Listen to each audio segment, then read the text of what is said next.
In this video, we're going to show how to properly set up a blade so that it cuts accurately on the Javelin. We'll start by adding a new blade. Under the Setup option, we'll find Blade Library. I'm using a new blade for this video that I've named Blue General 14.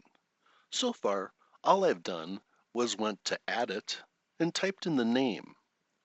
If we go into Edit to view it, the only things that I filled out were the plunge feed, cut feed, and arbor speed that were recommended from the manufacturer.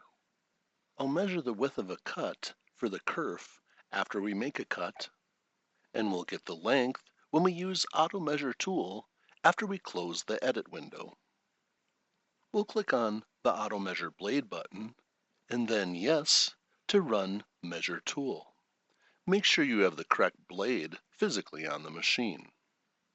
And after the blade is done being touched off, we'll be asked at the control if we want to replace the previous measured value with the newly measured value, which we'll say yes to accept, so that value becomes our new length.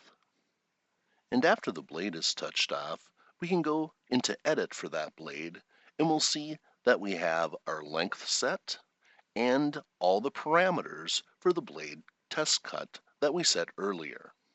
We'll need a piece of material on the table to run our calibration program on, and we'll enter its actual thickness here. We'll also have to set a program start location by moving the blade into an area on our scrap material so that we can capture the bottom left corner of the 6-inch square that we're going to cut on the material. So we'll disable our arbor, and then we'll use our handheld pendant to move the saw blade into the proper location. The 6-inch square part on top of our material is only being used for video purposes to show our intended program target. We just need to get the center of the blade to where that 6-inch square could be cut on our material. And we'll specify that location by pressing Capture Blade to enter the coordinates for that location.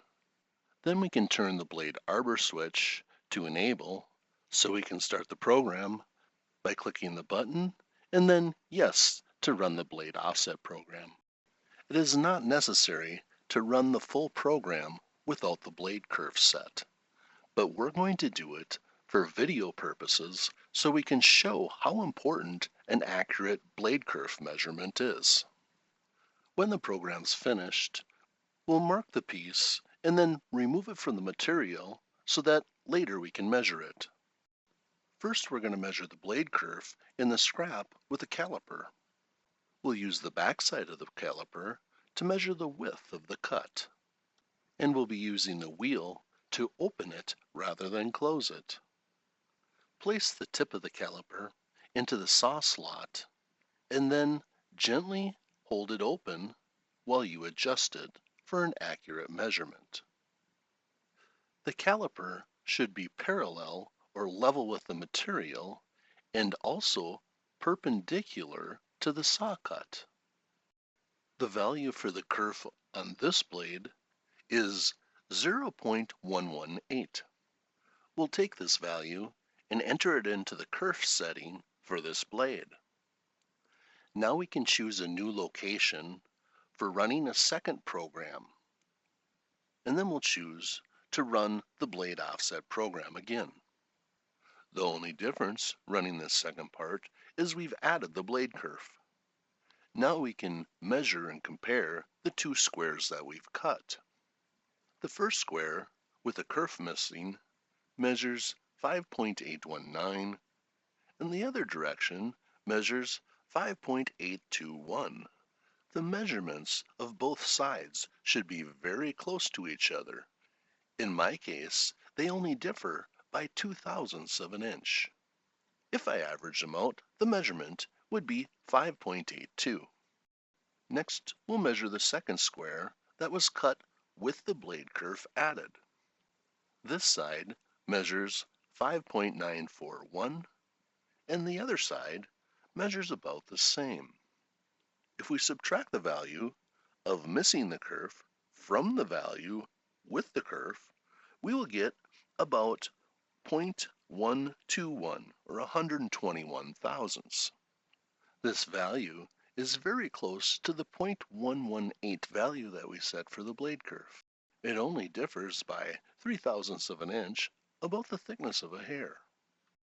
Cutting this first part and comparing it to the second proves to us that our blade kerf is working properly.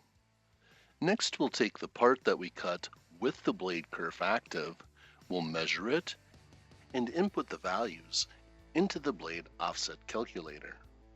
And then when we press the Calculate and Set button, we can accept the calculated value.